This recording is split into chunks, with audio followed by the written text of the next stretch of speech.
Nous allons cette fois étudier la manipulation graphique du type f de x plus k. Attention de bien faire la différence avec l'autre manipulation. Cette fois-ci, la constante k est ajoutée à l'intérieur de l'expression analytique. Donc par exemple, nous allons avoir x plus 1, le tout au carré. Contrairement à la précédente, nous avions x carré plus 1. Nous avons toujours la fonction de référence f de x égale x carré avec les 5 points particuliers, le sommet en 0, 0, les images de moins 1 et 1 qui valent 1, les images de 2 et de moins 2 qui valent 4.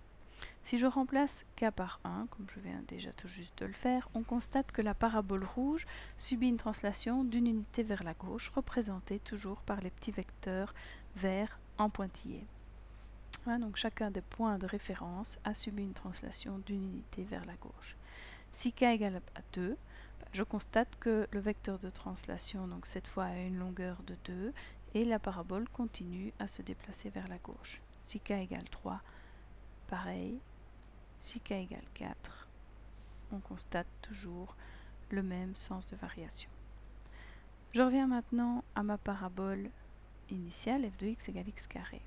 Si maintenant je décide d'attribuer à k une valeur négative, je vais obtenir des expressions de fonction du type x moins 1, le tout au carré, et là je constate que la parabole, donc toujours en rouge, a subi une translation d'une unité vers la droite par rapport à la fonction de référence f de x égale x carré qui est toujours représentée ici en noir, et je vois les petits vecteurs verts qui ont bien une longueur de 1 et leur sens étant orienté donc vers la droite.